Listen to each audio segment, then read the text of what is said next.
The first time I saw Aurora Nexus, I forgot to breathe. No simulation on Earth had prepared me for it.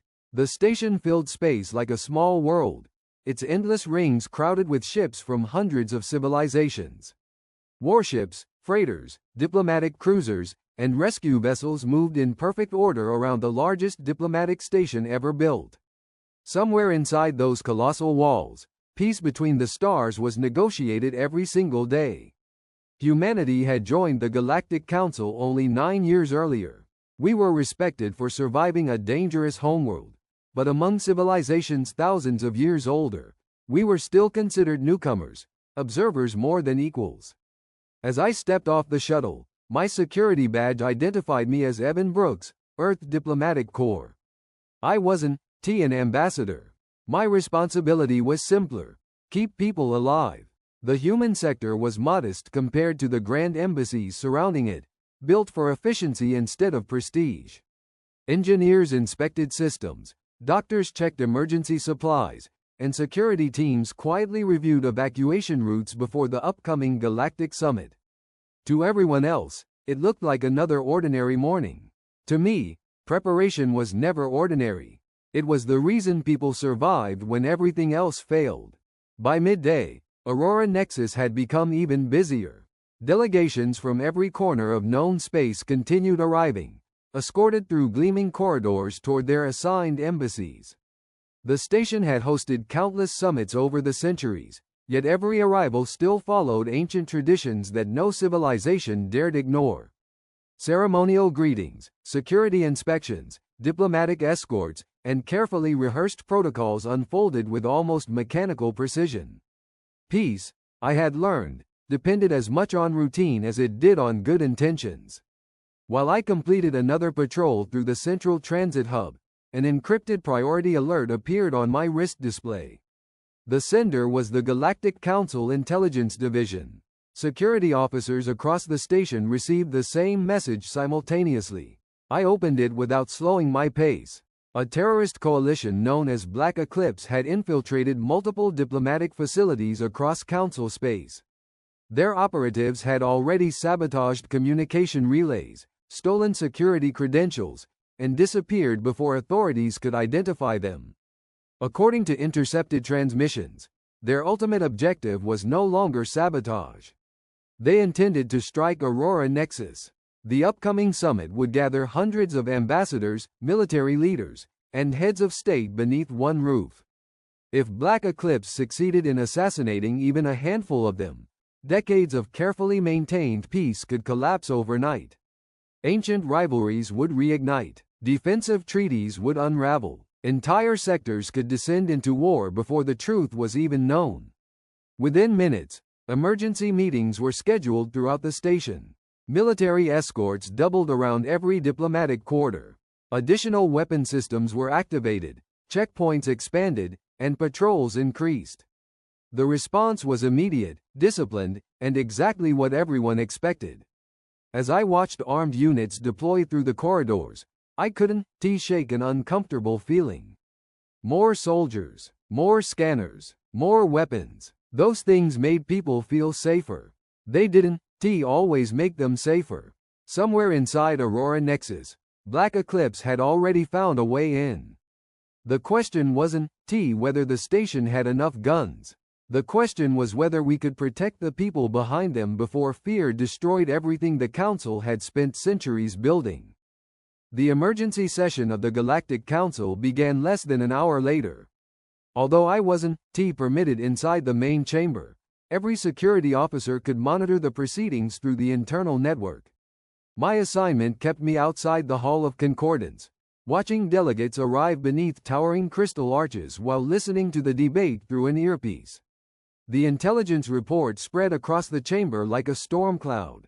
Images of destroyed outposts, intercepted communications, and recovered Black Eclipse equipment rotated above the council floor. No one questioned the threat. The only disagreement was how to answer it. The oldest empires spoke first. The Varel Dominion demanded martial law across Aurora Nexus until the summit concluded. The Syrian Union proposed sealing entire sectors behind military checkpoints.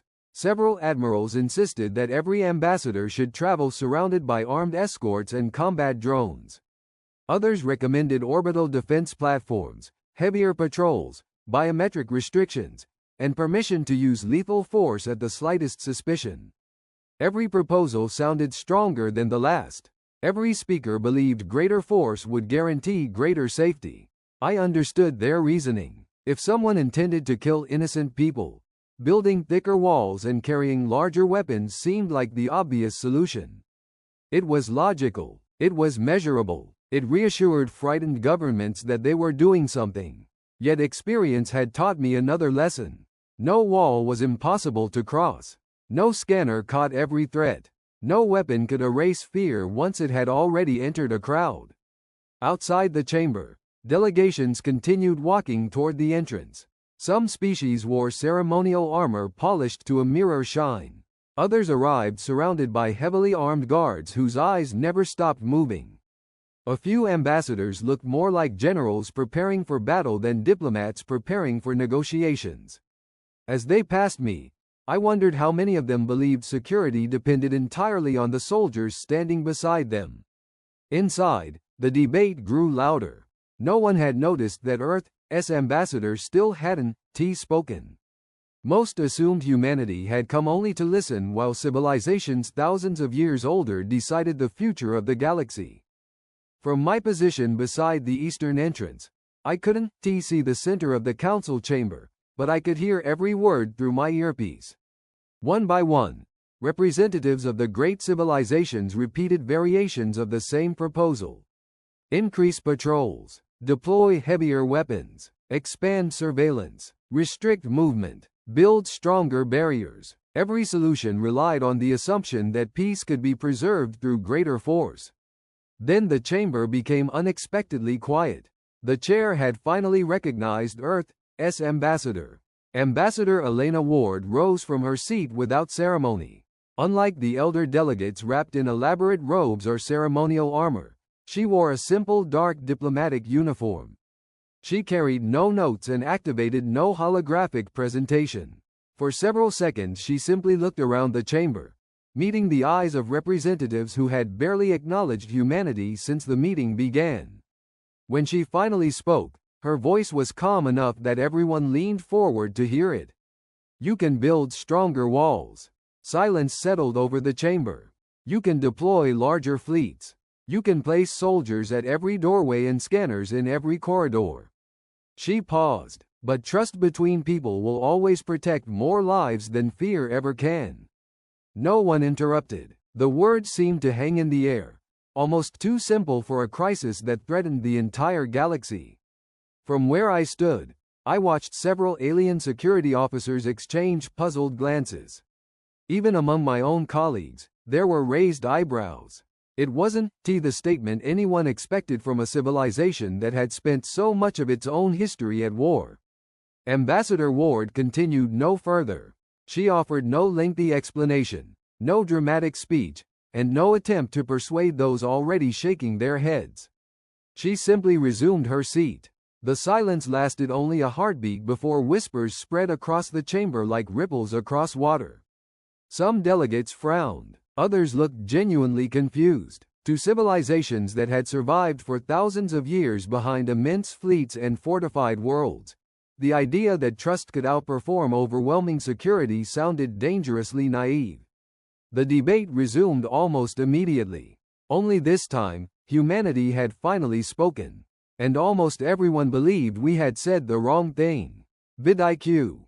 The first voice to break the silence belonged to Admiral Kareth of the Varel Dominion. He leaned forward, his heavy ceremonial armor scraping against the edge of his seat, and laughed openly. Trust? He repeated. Trust does not stop assassins. A wave of agreement swept through the chamber. Another delegate rose before the echoes had faded. The human ambassador speaks as though terrorists can be persuaded by kindness.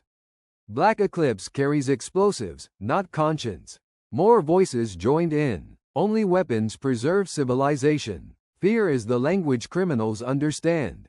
Compassion belongs in peaceful times, not during an attack. Listening through my earpiece, I could almost picture Ambassador Ward sitting quietly while the criticism gathered around her. She never interrupted. She never defended herself. She simply listened. One elderly military governor even smiled as he addressed the chamber. Perhaps this explains humanity's confidence. They willingly leave themselves vulnerable and mistake luck for wisdom. Scattered laughter followed. Outside the council hall, the atmosphere remained controlled, yet I noticed subtle changes among the arriving delegations. Guards tightened their formations. Diplomats glanced over their shoulders more often. Every unattended bag attracted suspicious eyes. Fear spread quickly, even before a single shot had been fired. That was the real strength of terrorism. It convinced ordinary people that everyone around them might become an enemy. Inside, the council returned to discussing heavier defenses. Holographic maps filled with proposed checkpoints floated above the chamber. More patrol routes, more weapons, more surveillance drones. Every solution focused on defeating attackers after violence began. Almost no one spoke about protecting civilians before panic took hold. I looked through the transparent wall overlooking one of the station's crowded plazas.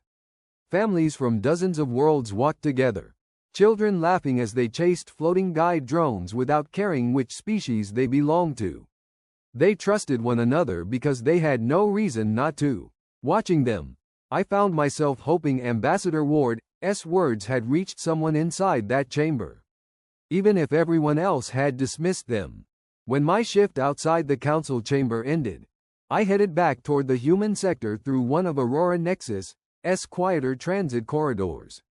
The farther I walked from the diplomatic district, the more the atmosphere changed.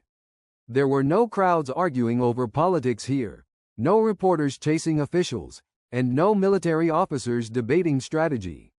Instead, I passed engineers replacing power relays, technicians inspecting life support systems, and maintenance crews checking emergency lighting that everyone hoped would never be needed.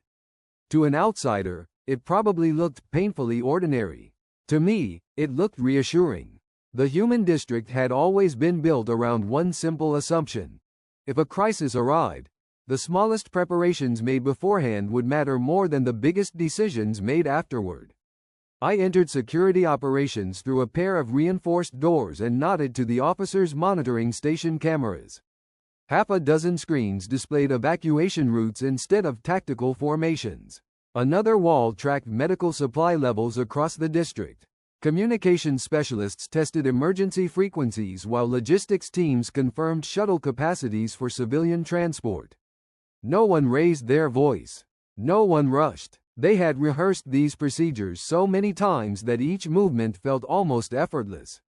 "Patrol complete?" asked Lieutenant Sarah Mitchell without looking away from her console. "Nothing unusual outside the council chamber," I replied. She gave a short nod. "Good. Keep it that way." In the adjoining hangar, volunteer rescue crews loaded stretchers, portable generators, water packs, and emergency medical kits onto compact transport vehicles.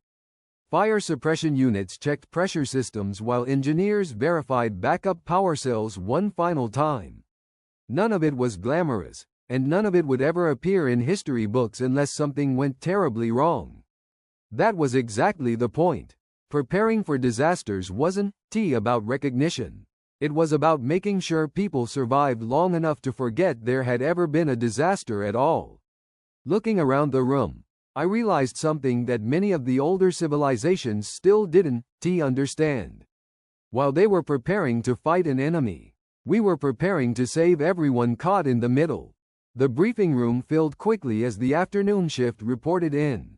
Security officers, emergency coordinators, medical supervisors, engineers, and communication specialists gathered around a large holographic table displaying Aurora Nexus in remarkable detail. Every corridor, docking bay, shelter, and maintenance tunnel glowed in soft blue light. Unlike the tactical displays I had seen outside the council chamber, ours showed something entirely different. Instead of enemy positions and defensive weapons, it highlighted evacuation routes, medical stations, emergency shelters, and communication hubs. Lieutenant Sarah Mitchell waited until everyone had taken their seats before speaking. Council intelligence has confirmed the Black Eclipse threat remains active. We still have no confirmed identities, no confirmed locations, and no timetable beyond the summit itself. That means we prepare for every possibility. The hologram shifted as color-coded routes appeared throughout the station. If an attack begins, these corridors become civilian evacuation lanes. Engineers will secure environmental systems. Medical teams will establish casualty stations at these locations. Communications officers will maintain contact with every shelter until evacuation is complete. No one asked about hunting terrorists. That discussion came later. Saving lives came first. Sarah looked toward me. Evan. I stood. My team has completed another review of emergency procedures, I said. Every officer has secondary assignments if primary routes become inaccessible. If communications fail, local teams already know their responsibilities. Nobody waits for orders. Several heads nodded. Experience had taught us that confusion killed almost as many people as violence itself. I looked around the room before continuing. If something happens, saving lives comes before chasing enemies. The sentence was familiar. Every member of the department had heard it dozens of times during training. Even so, no one treated it like a slogan. It was policy. It was expectation. It was trust. After the meeting ended, I watched my team quietly return to their preparations. Nobody celebrated their readiness or assumed everything would go according to plan. They simply checked equipment, verified procedures, and helped one another without needing to be asked. Outside our sector, the galaxy prepared for war. Inside it, we prepared for people. The evening shift had barely begun when I decided to make one last patrol through the residential corridors reserved for visiting delegations. The summit would officially open the following morning, and hundreds of diplomats were still trying to find unfamiliar offices, conference halls, and temporary living quarters. Directional signs floated above every intersection, yet confusion remained the most common security problem on the station. I had just finished checking an emergency access panel when I heard hesitant footsteps behind me. A young alien stood at the corner, studying a holographic map that seemed determined to confuse her even more. She wore the silver sash of the Syrian diplomatic service, and the expression on her face made it obvious she had been lost for quite some time. "Can I help?" I asked. She looked up, startled. "Oh, yes, please. I am looking for Conference Hall 12. I believe they walked in circles 3 times already." I smiled. "You, not the first." She introduced herself as Lyra Voss, recently appointed to her World's diplomatic mission. It was her first assignment outside her home system, and Aurora Nexus was considerably larger than she had imagined. "I can point you in the right direction," I said. As we walked together, we spoke about little things instead of politics. She asked whether all human security officers memorized the station's layout. I admitted we tried. She laughed softly and confessed that every corridor looked identical to her. When we reached the residential wing, she glanced at another sign and frowned. "I think I took another wrong turn." Before I could answer, she stepped through the nearest open doorway. "My doorway." She froze immediately. The room was small and almost empty. A neatly folded uniform rested on a chair. My datapad lay charging on the desk beside a half-finished novel. I was asleep on the narrow bunk, still in an undershirt, without combat armor, without an active shield generator, and without a weapon anywhere within sight. For several long seconds, Lyra simply stared. Then the station lights flashed crimson. Emergency alarms erupted through every corridor. A cold mechanical voice echoed across Aurora Nexus.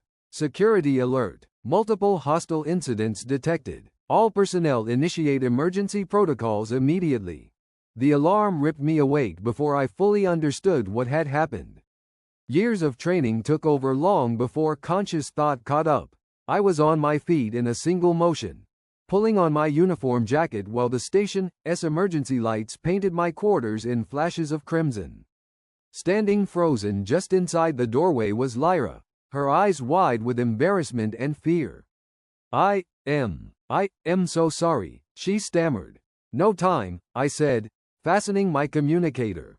Stay with me. Another announcement echoed through the corridor. Confirmed hostile activity in multiple sectors. All civilians proceed to designated shelters immediately. The words confirmed what every security officer had hoped would never happen. Black Eclipse had begun its attack. I stepped into the corridor, activating my headset. Brooks to command. Status? Sarah's calm voice answered almost instantly. Explosions reported in the Eastern Diplomatic District. Multiple armed contacts. Begin civilian evacuation immediately. Rescue priority. Understood. No hesitation. No discussion. Only the plan we had practiced countless times. The peaceful corridors transformed within seconds. Diplomats poured from their quarters, many still wearing ceremonial robes. Children cried as frightened parents searched for directions. Smoke drifted from a ventilation shaft farther down the passage, and somewhere in the distance another explosion shook the station. I raised my voice just enough to be heard. Everyone, stay together. Follow the blue emergency lights. Run. The lighting strips embedded in the floor changed color automatically, marking the nearest evacuation route. Human engineers had insisted on that feature years earlier. Now hundreds of frightened civilians followed them without needing to understand a single spoken language. Lyra remained close beside me. You aren't going after the attackers? She asked, struggling to keep pace. My team will deal with them. But you, security. I am here for these people. An elderly delegate stumbled as the crowd surged forward. Before anyone else reacted, 2 human engineers caught him, lifted him gently to his feet, and continued guiding everyone toward the shelters as though they had rehearsed the movement 100 times. In truth, they had. Fear spread through Aurora Nexus faster than the explosions. But so did something else. Order. We reached Shelter Junction 3 just as another explosion echoed through the station. The blast rattled the walls, showering dust from the ceiling, but no one stopped moving. Human volunteers guided frightened civilians inside while medics examined the injured the moment they crossed the doorway. There was no shouting, no confusion, only calm voices directing people where they needed to go. Keep the children together. Medical station is to the left. Everyone has room. Keep moving. I checked the corridor behind us. Empty. For the moment, my communicator crackled. Brooks, this is command. Go ahead. Sarah's normally steady voice carried the slightest hint of urgency. They got a problem. I am listening. Long-range scanners just located a life sign cluster inside Sector 9. I frowned. That sector was evacuated. We thought so. A holographic map appeared on my wrist display. Deep inside the damaged section of Aurora Nexus, dozens of emergency beacons blinked red. 74 civilians, Sarah continued. Engineers, maintenance crews, diplomatic staff. Structural collapse has cut off every primary evacuation route. Estimated time? The Section 1 stay intact for long. I stared at the display. Sector 9 had suffered the heaviest explosions during the opening attack. Fires were spreading through damaged conduits, and environmental systems were failing one after another. Most commanders would already consider the trapped civilians beyond saving. Around me, several officers silently read the same report. No one spoke. No one needed to. They were waiting for the decision. Lyra noticed the change in my expression. What happened? I showed her the map. Her face paled. They can survive in there. Not if nobody goes. She looked toward the shelter packed with frightened civilians. They already saved hundreds. Hundreds everyone. I switched channels. Brooks to rescue Team Alpha. Assemble at Access Tunnel 4 in 3 minutes. Heavy rescue equipment only. Acknowledgements answered immediately. Not one person asked whether the mission was possible. Not one suggested leaving the trapped civilians behind. Lyra stepped closer. Going back? I met her eyes. Those people are still alive. For me, that settled the question. As Rescue Team Alpha gathered beside the emergency airlock, I looked once toward the shelter, then toward the burning corridor leading into Sector 9. The station trembled again. We started walking into the smoke. The air inside Sector 9 was thick with smoke and the bitter smell of burning insulation.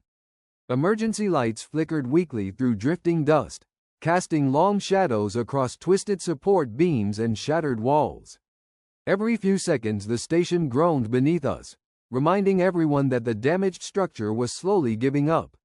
"Stay together," I called. "Watch the ceiling." My team advanced without hesitation. Engineers carried portable cutters while medics pushed emergency stretchers through corridors barely wide enough to pass. Behind us, Lyra followed in stunned silence despite my suggestion that she remain in the shelter. She refused to leave. The first survivors appeared behind a collapsed security door. "We here," someone shouted. Relief swept through the trapped civilians as we forced the damaged door open. Terrified diplomats, maintenance workers, and technicians stumbled into the corridor, some injured, others simply exhausted. No one asked which civilization they belonged to before helping them. One engineer carried a child. A medic supported an elderly ambassador. 2 officers lifted a wounded technician onto a stretcher. Everyone moved as though they were one team. Another violent tremor shook the deck. Structural failure, one engineer warned. A steel beam crashed behind us, sealing the corridor we had entered through. For a brief moment, silence settled. Then another engineer pointed toward an emergency maintenance tunnel. Alternate route. Without waiting for instructions, rescue teams redirected the entire evacuation. Civilians passed equipment hand to hand. Those who could walk supported those who could not. Nobody pushed. Nobody abandoned anyone. When we finally emerged into an intact corridor, station security officers stared in disbelief. "How many?" one asked. I looked back as the last survivor crossed the emergency hatch. "Count them." The officer checked his scanner twice before answering. 74. Every single name matched the missing persons list. Not one had been left behind. Lyra looked at me with eyes that no longer held confusion, only understanding. At last, she realized what true confidence looked like.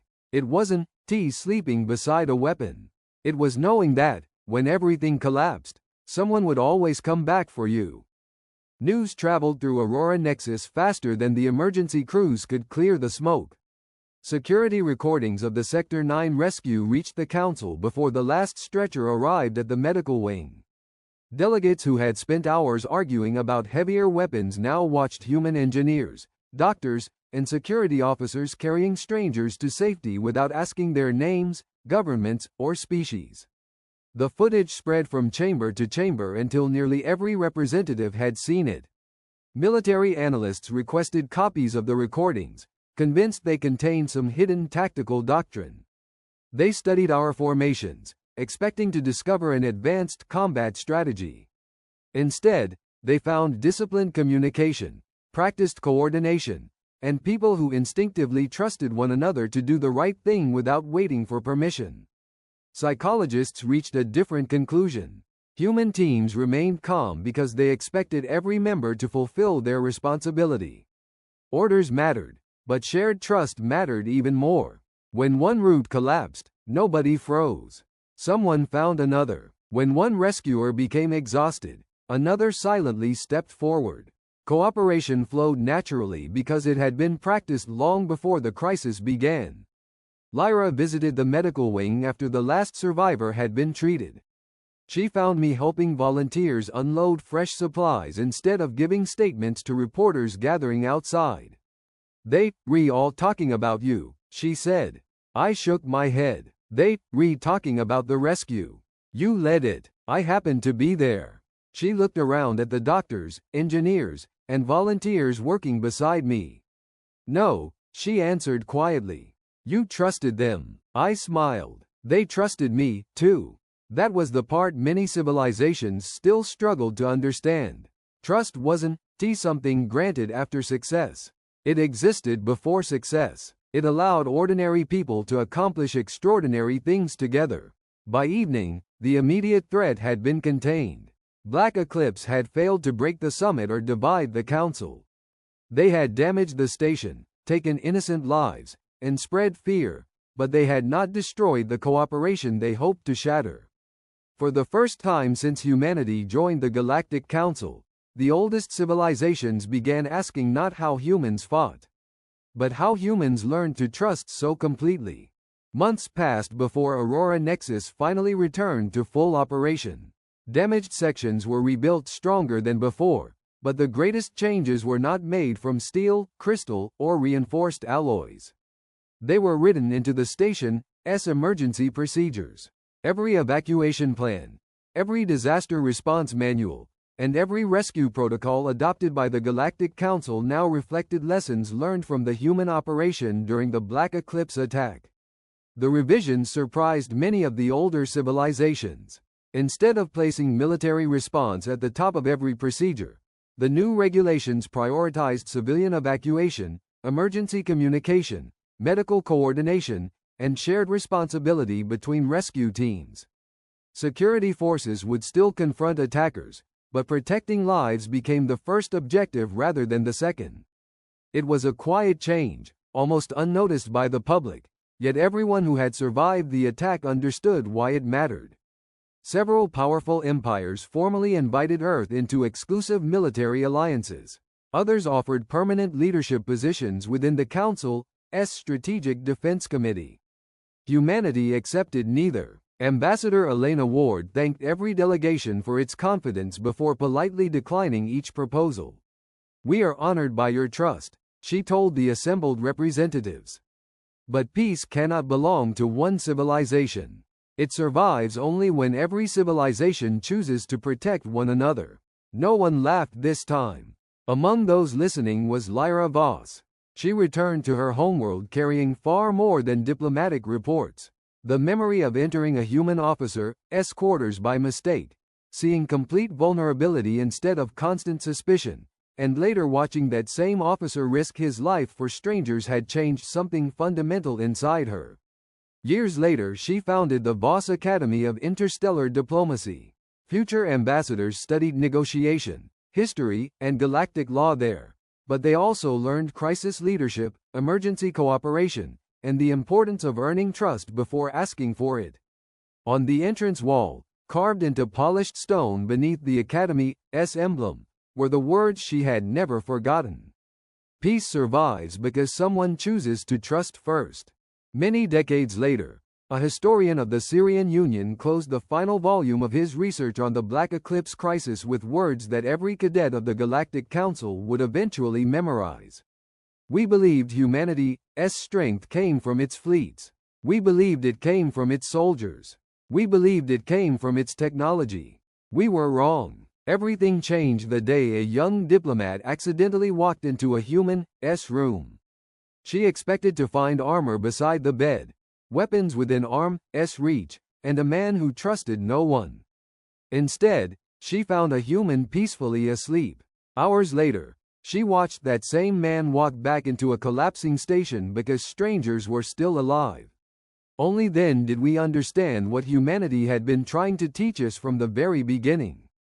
Trust was never humanity's weakness. It was the foundation beneath every rescue, every sacrifice, and every impossible victory. Empires survive through power. Civilizations endure through trust. That was the day the galaxy discovered humanity's greatest weapon, and the reason it would never underestimate Earth again.